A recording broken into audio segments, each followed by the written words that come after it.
evening, everyone, and welcome to another episode of Great People TV. As you can see, I'm wearing the Malaysian colors because this weekend it is the 15th general election. Here in Malaysia, everybody is talking about which party is going to win. So tonight, our guest for Great People TV is someone from UMNO and Barisan Nasional. We've got one Mat Hazlin Agyl, who is from the UMNO youth side, and he's going to tell us a bit more about the general election coming this Saturday night. So, welcome, Agyl, to Great People TV. So, Agyl, thanks so much for being with us here tonight. How are you, bro? I'm good, bro. I mean, pretty tired with the campaign, but it's not too bad. Not too bad. Because my constituency is not something that we are contesting against the AP, so it's a hot seat for the AP alone. It's a challenging seat for Spute, so not that bad lah, as compared to others. Right. Let's talk a little bit about yourself before we talk about the topic, which is Sure. GE15, A New Hope, question mark. Okay. So before you were in politics, you did a master's of transport planning and rail. So how did Yeah. you go from something so technical to the political scene? Um. Well, thank you for having me tonight, Ben. Well, you are right. I mean, I never thought to be in politics, to be honest with you, because I thought I've been built for corporate world. So I did my master's in rail planning, and before that, I was in transportation, but most of the time on town and regional planning. I graduated from UTM back in 2005. And then I've been asked to join SPAD for leading the taxi industry's transformation, and I've been dealing a lot with Uber and Grab, and now I'm working with Soka. It's another tech company, mobility tech company. And then in 2018, when I was in SPAD, BN lost, right? So SPAD is a brainchild of the former Prime Minister Dato Sri Najib Razak. I think it's a great idea because we have a single authority cut across every level of state, federal, and local authority to really look into public transportation and enhance it to make it better for the country, right? But it got closed down, and I have to admit that I am a member of UMNO since 2000, even though I'm not active at the mainstream politics. I feel a bit upset with UMNO, uh, while I'm hoping for them to keep doing a good thing and serve the right better. But of course, there is a flaws and mistakes been done by leadership. And then I decided to jump in, assuming that the public want to see fresh faces, and having more professionals to be in UMNO can at least restore a little bit of confidence for public to trust back UMNO back then in 2018. Let's talk about that time. I mean, you became the Ketua Pemuda UMNO in 2018 at a very young age of 36. You contested for certain seats and you've done very well to where you are right now. And to me, lah, Mm. you are a rising star within the Oh, Barisan National UMNO scene. And that's not easy, you know. Let's be very honest. Because UMNO is a very traditional party.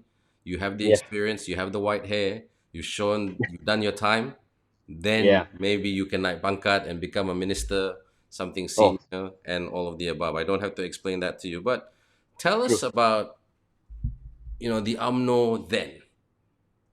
Tell us about the Well, UMNO in general and this very, very traditional party that I just explained, which really looks highly upon people with experience and who have done their time with the party. And that party won the election in 2013, but was defeated in 2018. well, Ben, I think the most important part that we really look into when we lost in 2018, I call it as a blessing in disguise. We lost, yes, but it allowed UMNO an opportunity to introduce a lot of fresh faces. I mean, bear with me on this. If Oh, I'm not mistaken, back in 2018, when we contesting for UMNO Youth Chief Division post for 191 divisions, if I'm not mistaken, about 60 to 70 percent of this UMNO Youth Division Chief are fresh faces. They are newcomers. We have a 60%. mix, 60 to 70%. Wow, that's high. So yeah, we have even an engineers. I mean, a couple of engineers became a youth chief. We have lawyers. We have technocrats, businessmen, and of course, at division levels, when you know it's not as easy as we thought because um, UMNO is a party that has been in power for at least 6 decades.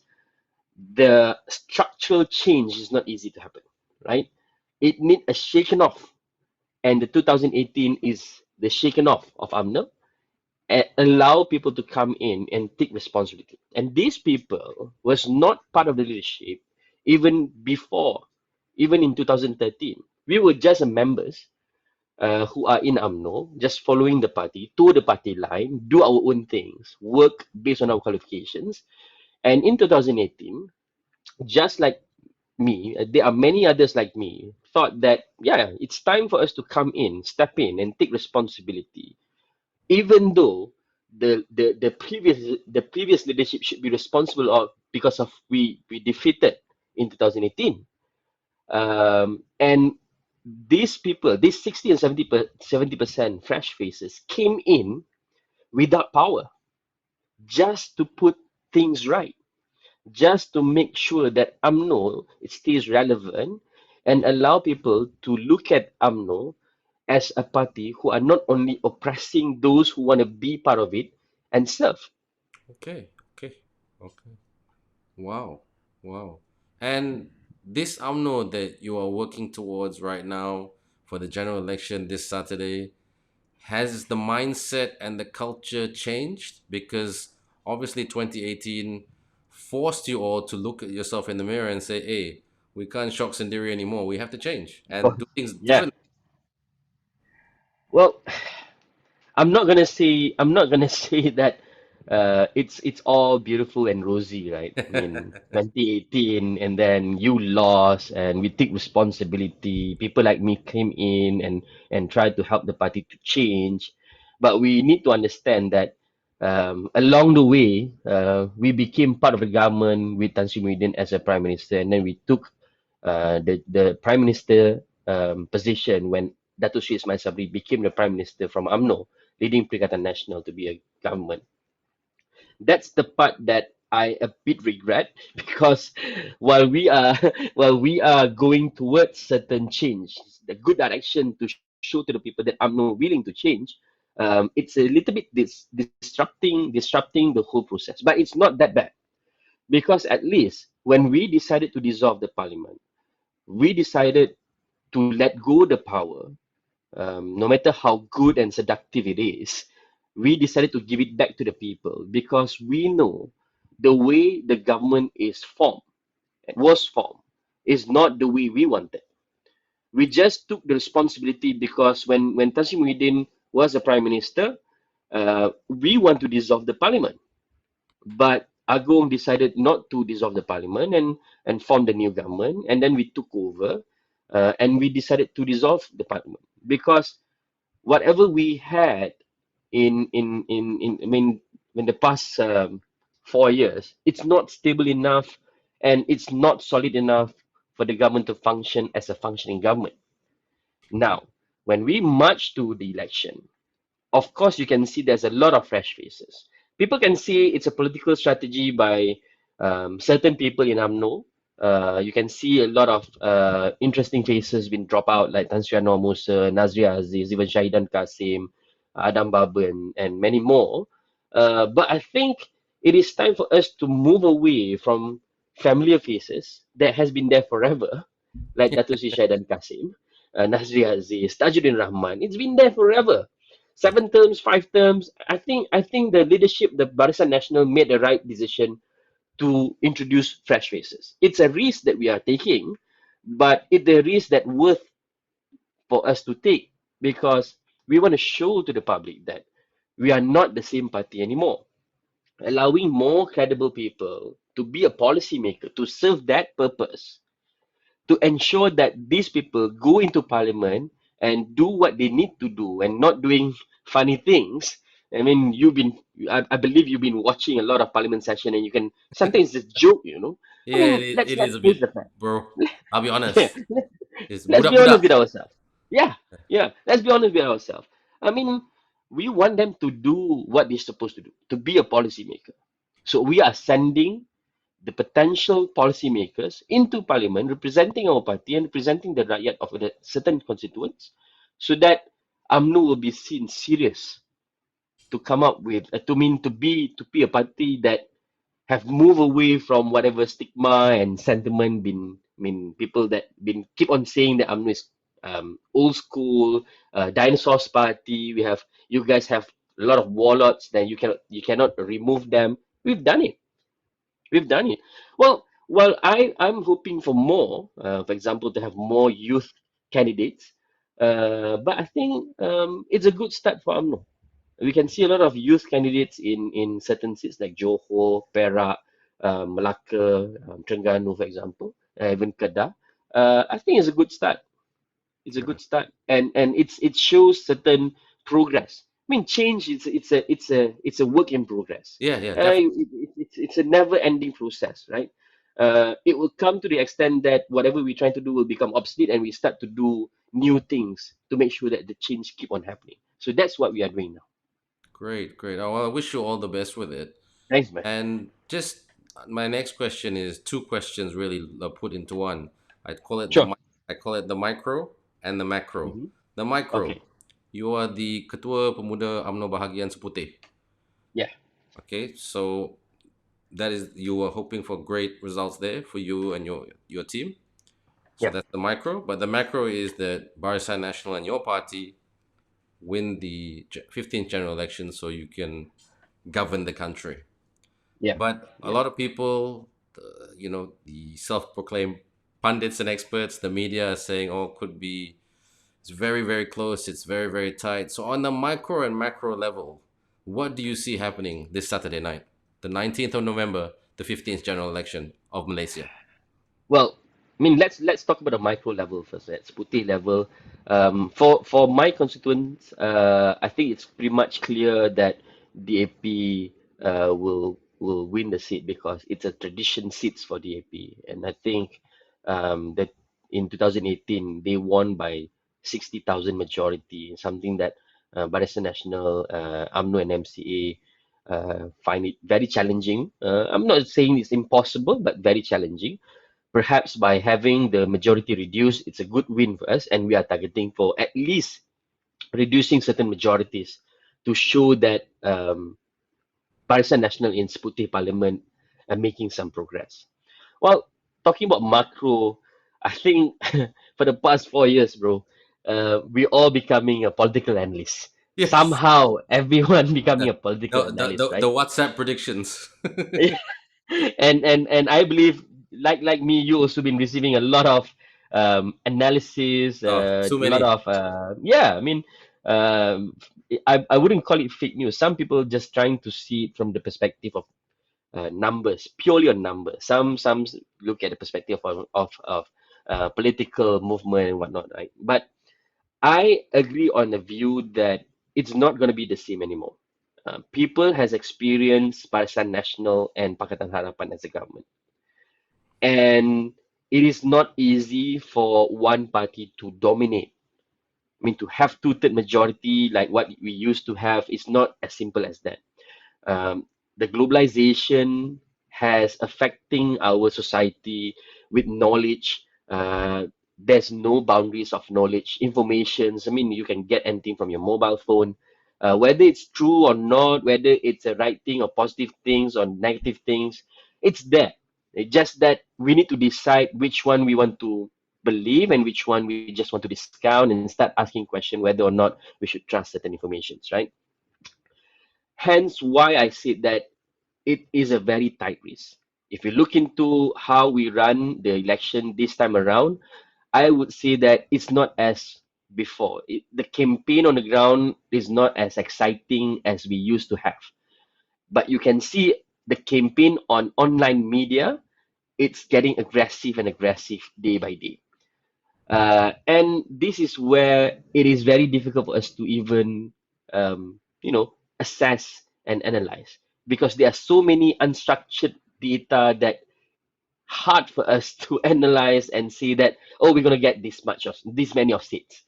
But again, when I say that it's going to be impossible for a certain party to dominate, that's the truth.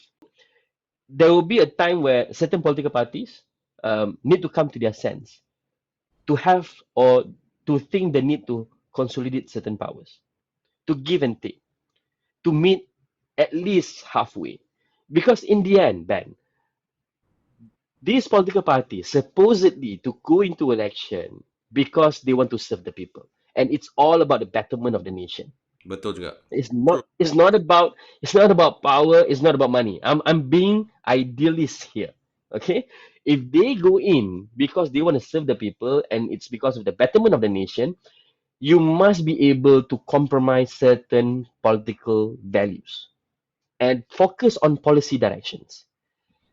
We can have differences in policy directions, but at least that allow us to negotiate and meet halfway. Perhaps we can agree on certain policy direction and we discount certain policy direction that we believe that we should do.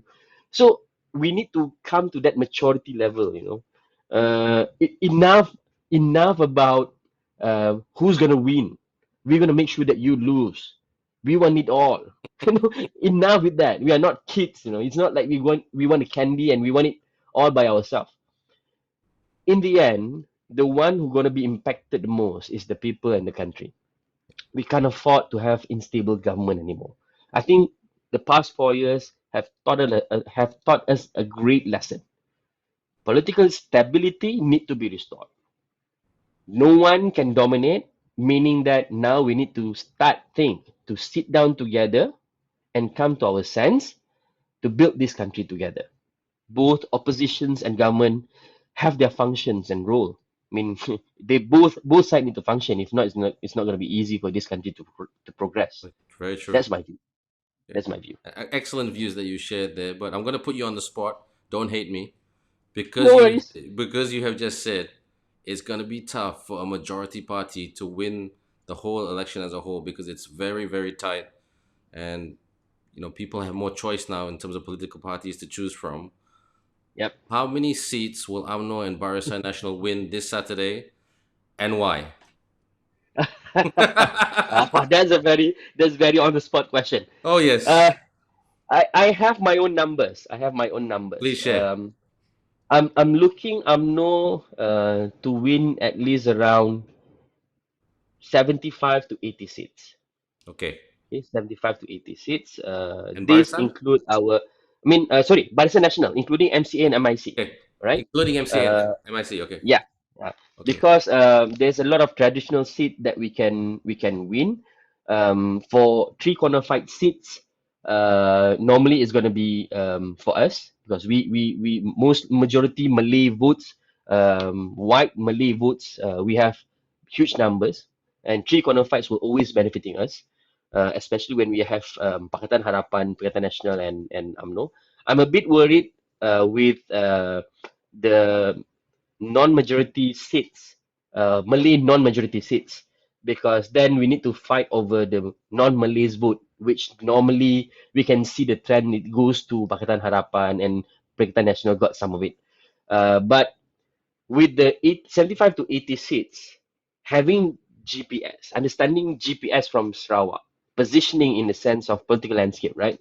Their sentiments toward Pakatan Harapan, especially DAPs, and I believe that they will come and join hand with Barisan National to form a government with 30 seats. I'm expecting Sarawak for a clean sweep because the last PRN, I think Sarawak did an excellent state election. Yeah. So that's I'm looking at 30, and then probably we're gonna have about 100, there.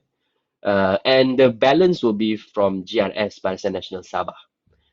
That state is a bit tricky because I personally not sure where the CM of Sabah Haji G stands.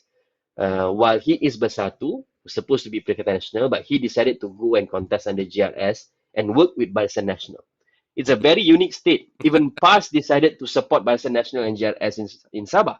So that is the unknown parameter that I don't know where they will go. But Barisan National seats definitely will come to us. If we have these numbers 80, maybe 30 from GPS, maybe another 10 from Sabah that belong to Barisan National, well, we're home. We are home.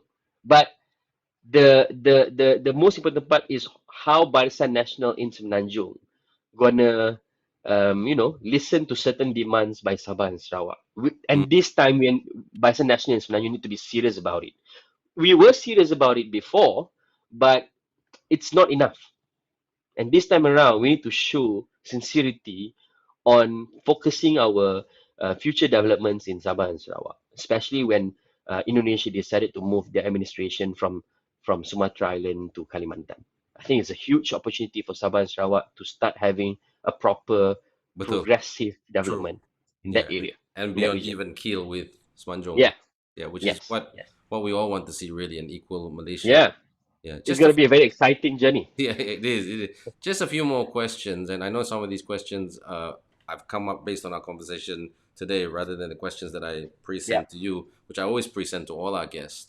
But because you brought up some very interesting points, but I do have to ask this.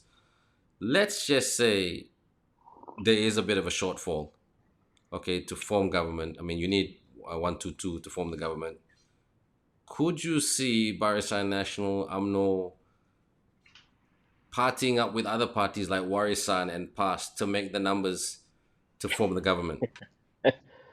Ben, I think it's not fair for me which party can, I mean, or should UMNO go, because at the end of the day I need to do a party line. What leadership decided, it will be the decision of the party members. Okay, fair. But like I said, I'm just thick skinned, that's all. yeah. But like I said before this, I said just now, um, if it's about the people, then we might need to compromise certain positionings Okay, and start fair. looking into the policy direction. Whoever shared the same vision, which is I believe most of the party, it's all about the people and betterment of the nation, and shared the same or at least similar policy direction Barisan National, I think that party will be a potential party that can work with us, because it need two to tango, man. Hmm. While we can say that we want them, we need to get them to want us too, and they need to be able to assess whether or not they can accept our policy directions, our visions, our positioning in policy or political landscape. They need to agree to that as well. While we need to agree to what their values are, these need to come at least halfway. You willing to let go some, we willing to let go some, and then we form a government. Nice, nice. And let's just say, for your sake, God willing, your party wins. I mean, For your sake, I'm just trying to be neutral here. Okay, I am. I I've mean, had various politicians on Great People TV, but what okay. do you want to see? So I'm praying. What do you want to see for Malaysia? That's why I wore this tonight. What do you want to see? I mean, I know it's not easy. Change is not easy. I mean, you have a lot of work to do because Yeah. you have to create the perception that you are clean, you are ethical, no money politics, Mm, mm, transparent, no backstabbing, no betrayal, no Sheraton, no nothing. It's yeah. just about the people. What manifesto do you plan to bring to make Malaysia great, solid, and economically healthy? Well, I think Barisan National has presented our manifesto, which I believe it's the most realistic and practical manifesto.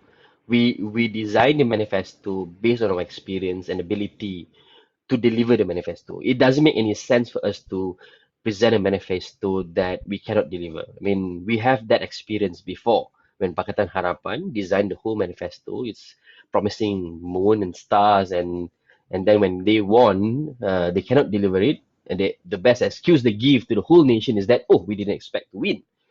So this is very irresponsible. I mean, Barisan National, as you know, we have the experience of more than 60 years becoming the government. That's where we're coming from. That's why we are able to deliver our promises. That's number one. Number two, the whole idea of dissolving the parliament and giving back the mandate to the people to choose who the government should govern this country is because we are going to face a very challenging year next year. The world is going to face a huge economic crisis.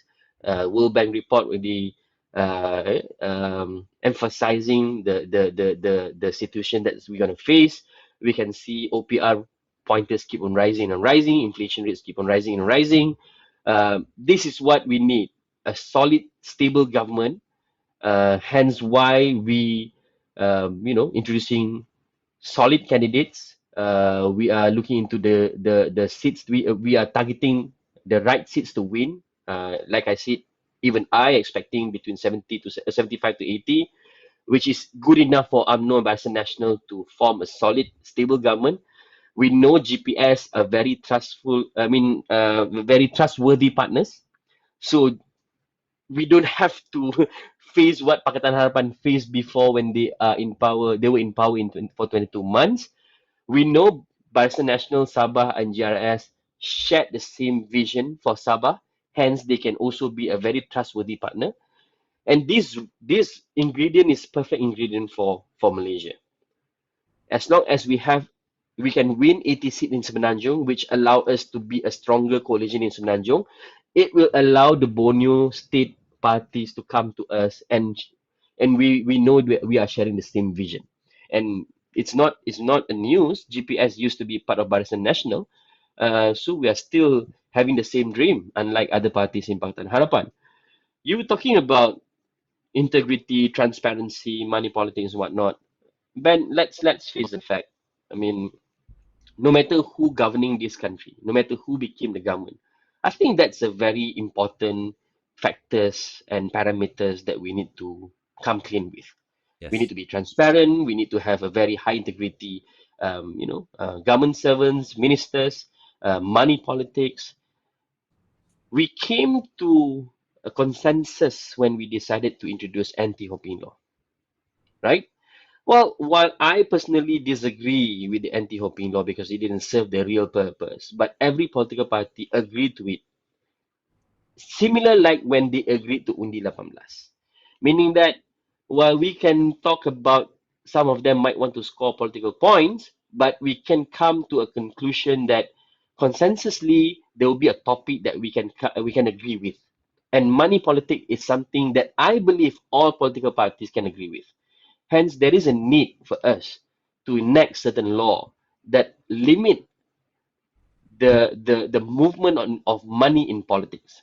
Mhm. And we need to realize, right? When politicians became policymakers, they are able to influence certain policy direction, and policy direction will definitely have a direct impact to businesses, and businesses will be more than happy to come in and to make sure that certain policymakers steering certain policy direction to their benefits. We need to be very careful on this. While we agree that we need to be very pro-business, but at the same time, it cannot cost us the integrity of the policymakers. And hence why I'm suggesting that once whoever, and I'm hoping Barisan National will become the government, the first thing that they need to do is to make sure that the money politic issues will be addressed, and it will be addressed Thank strongly. you. Thank you. Thank Yeah, you for saying that. yeah, Makes me feel better. And final question, really. I mean, this might be the final one of two questions, but one, Mat Hazlin Agyl, where yeah. do you fit in terms of this journey to? I mean, let's just say the next 5 years, inshallah, you get there. I mean, you're a young guy, ambitious guy, smart guy. But where do you fit? Where do you want your aspirations to lead to in terms of making Malaysia a better place in tough times? Where does your footprint stand in the next 5 years if everything goes according to plan? Well, if everything goes according to the plan, I'm hoping to be part of the journey to make Malaysia greater, especially in the area of public transportations and policy directions. I think the most important part for us to understand that being a policymaker, there is a need for us to have a certain thought process and a certain process by engaging direct and indirect stakeholders that will be impacted by policy that we are going to design. And this is a part that I still believe we are lacking of. Many politicians believe that they can be a policymaker, but becoming a policymaker is a process. You need certain skill set. And I was hoping that I can be part of that to allow our policymaker to be able to make the right policy decisions. and it's not going to be a policy decision that only benefiting certain segment of groups or certain segment of peoples. And I also want to see that Malaysia will build a proper infrastructure of mobility that allow people to be connected, allow people to be able to move and mobilize themselves for a certain mobility needs, especially in the urban areas. Like it or not, when we were in power, Barisan Nasional in power, we did a lot of things, including looking into the importance of having HSR to connect Singapore to Kuala Lumpur and to ensure that we are having the opportunity to have the spillover investment from Singapore to move to Bandar Malaysia and also to TRX. Unfortunately, SPAD has been decommissioned, HSR has been cancelled, and we pay 400 million to Singapore for nothing. And I think it's a big loss of opportunity for the country. While we are looking into China as the new global power hub, while we are trying to balance ourselves between United States as our trading partners and China as a new global power hub, we need to be able to build the right infrastructure for us to tap that market too. Now, in order for us to do that, we need to make sure that every single Malaysian will benefit from it, not only certain people. And I want to do that. I want to be the person who tell the government, my government, Barisan National, that look, if you want to make certain policy direction, this is the way to do it. There are steps that you need to follow. There are people that you need to engage, and that process need to be satisfied to ensure that the policy that you're going to make will be a meaningful policy. That's what I want to do. Well, Agyl, you have shown with our episode tonight, even though you are a politician, first and foremost, you are a transport man because in transport, it's all about moving forward. Yeah, So, God willing, you will move forward with your career. inshallah. And God willing, I mean, I wish you all the best with your hard work with your political party, with Barisan Nasional and UMNO this weekend.